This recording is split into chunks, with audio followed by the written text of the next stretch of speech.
I want my baby girl to come home was to one of me. the crimes of the century. We're gonna be okay. We need to stay alive.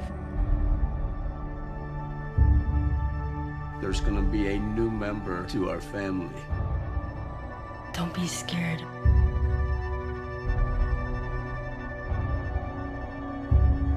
I think that we can get out of here. I think that we can get really strong. God is in this room every day with me. And He has not let me down yet. Halo pendengar setia Nano Podcast, balik lagi bersama gue Andi dan selamat datang di Nano Podcast. Pada episode kali ini ada hal baru yang akan gue ceritakan kepada kalian. Gue akan membacakan sebuah cerita, kisah nyata dari sebuah artikel pilihan yang menurut gue keren banget tentunya. Mungkin gak usah berlama-lama, check this out. Artikel ini berjudul Rumah Ini Ternyata Simpan Kisah Mengerikan di Baliknya Selama Puluhan Tahun. Fakta menarik lainnya yaitu lokasi rumah yang sengaja diburamkan oleh pihak Google. Kita lihat saja, saat kita mencoba membuka Google Street View, tampak rumah lain begitu jelas. Akan tetapi, ada satu rumah yang sengaja diburamkan. Kira-kira kenapa ya?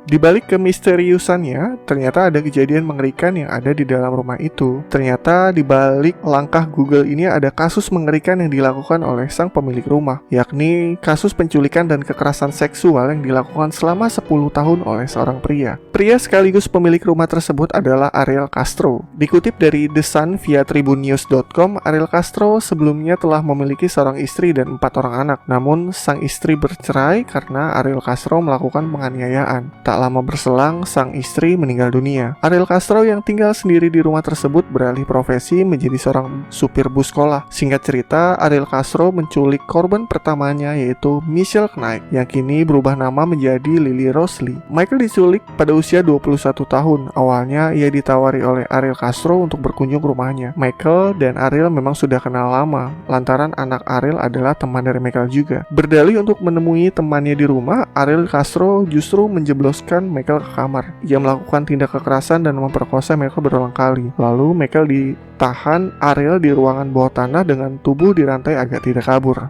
Korban kedua yaitu Amanda Berry, diculik pada 21 April 2003. Amanda yang juga teman anak pelaku dirayu dengan modus yang sama. Saat Amanda pulang kerja, Ariel Castro langsung mengajaknya bertemu sang anak. Begitu Amanda melangkahkan masuk ke rumah kelam itu, Amanda juga diperlakukan sama seperti Michael. Hampir puluhan kali mereka berdua diperkosa oleh Ariel Castro. Setahun selanjutnya, Ariel Castro menculik korban yang paling muda atau yang ketiga yang bernama Gina G. Jesus, usia 14 tahun. Ariel Castro juga melakukan kasus serupa pada Gina. Kondisi Michelle semakin memprihatinkan. Dia telah hamil dan diminta aborsi hingga 5 kali. Para wanita tersebut ditahan di lorong dan dirantai. Mereka hanya diberikan makan 1 kali dalam sehari dan diberikan ember untuk mandi. Amanda Berry kini berusia 20 tahun dan melahirkan seorang putri bernama Jocelyn pada Natal 2006. Ariel Castro memang melakukan hal berbeda pada Berry. Ariel sering membawa Amanda Berry pergi keluar rumah. Setelah kelahiran anak Amanda Berry ataupun anak yang diculik oleh si Ariel, kehidupan berubah. Ketiganya saling memberikan semangat. Penderitaan mereka hampir berakhir setelah Ariel meninggalkan ketiganya di rumah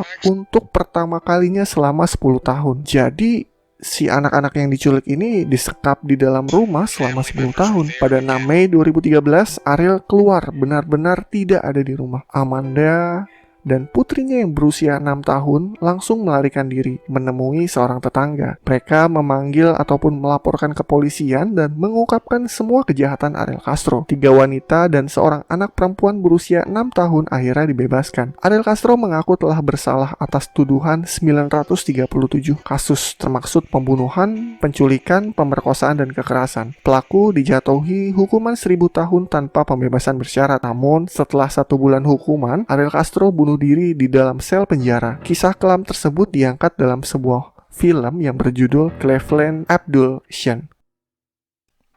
Pesan moral yang bisa kita ambil dari cerita yang tadi sudah gue bacakan adalah jangan nakal, jangan nyulik orang. Dengerin tuh, jangan nyulik orang. Deh, gak usah macem-macem. Pokoknya simpulin sendiri deh.